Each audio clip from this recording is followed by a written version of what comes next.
Okay, now that I have these two big old shelving units set up, I've just completed phase 1 or phase 0.5 of setting up my network gear and Homelab and all that stuff on it. So right now it's a mess. I recognize that, and that's because I'm still trying to make some decisions as far as how I want it. I mostly just wanted to get them over here so I could get them away from where they were, because we need that space for unpacking and organizing and so on and so forth. So I guess I can start with power distribution. So we have a wall box there, and plugged into it as the UPS and just a 4-port ISO bar. The ISO bar is not battery backed up, but it is connected, or two things that are connected to it are those that do not need battery backup. So one is a laptop, which has a built-in good battery, so I'm counting that as a good UPS. And then the second is the power cable with the sort of gold tag there. That's a Y power cable that is powering the DL380G9 and the D2600 into power supply number 2 on each. Then power supply number 1 on each is also going to a Y cable that's coming off of the UPS. So some degree of redundancy there, but not really. So also coming off the UPS is power for that Optiplex 7040, which is one of my GIS servers doing real-time GIS and a couple of backup databases.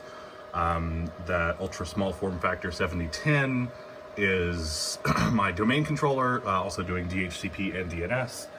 This laptop here is my old work laptop. It's a Precision 5510 that's running my Maine GIS infrastructure. Of course, we have this switch here. It's a ProCurve 1824G. It's a pretty standard 24-port gigabit switch, but I really like it because it is managed. It can do VLANs, and it's fanless, so it's nice and quiet. Of course, down here that doesn't matter anymore, but where I was before it mattered a lot. That is sitting on top of this Cisco C170 network appliance. This is just running Linux. It's sort of my primary physical Linux server, and it runs a bunch of stuff, mostly in Docker containers, but it's a good box. It's got 2 drives. It's got a 500 gig SSD and a terabyte laptop hard drive for backups. And then again, there's the DL380G9 on the bottom, D2600 on the top. They're both just sitting there humming right along. There is a power strip, and it's going to be replaced with another power strip that doesn't have a 10-foot cable that's attached to the UPS. And generally that's bad practice, but in this case, it's only for very low wattage devices. So there's the router back here, that's, we're talking 5 to 10 watts. The modem is tucked up there, talking about 5 watts. The Mocha adapter up there, that's a couple of watts. What else? There's a, excuse me, 8 terabyte or 6 terabyte, I think it's 8, USB 3 hard drive that's connected to the G9. That's sort of like a backup drive. If I need to move large amounts of data very quickly from upstairs to downstairs, I can throw it onto this drive and move it. But right now it's just sort of a backup drive. So that drive, the modem, which older surfboards of this style, geez, excuse me, had wall mounts, and I was gonna wall mount it, but this one doesn't. So it's just sort of sitting up on that ledge.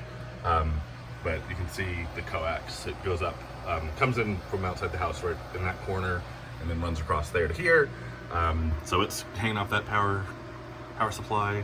Oh, you know what? There is one big thing. This great, well, relatively big thing, is running the C170, but it has a low power Xeon in it, and I think last time I measured it, it idles at between 20 and 30 watts, so it's really low impact.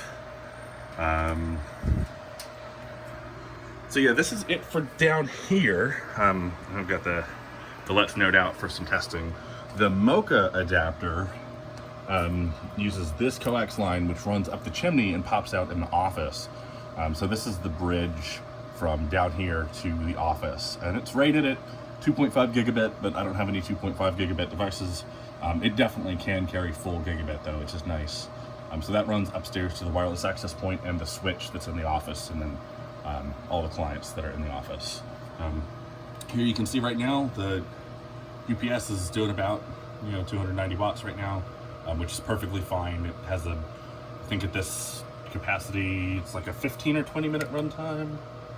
Let's see, 35% load. 14-minute runtime. So everything is set up.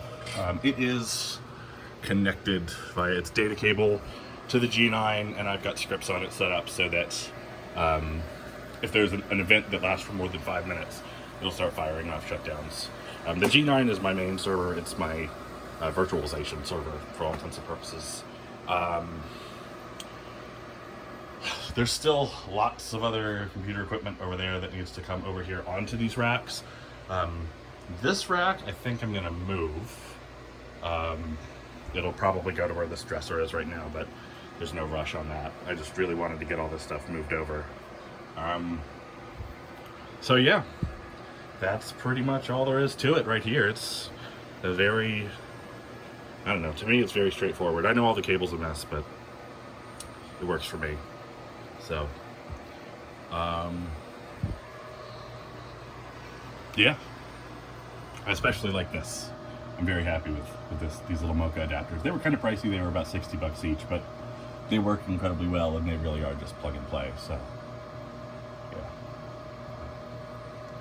That's it for revision 0.5 of the basement lab setup.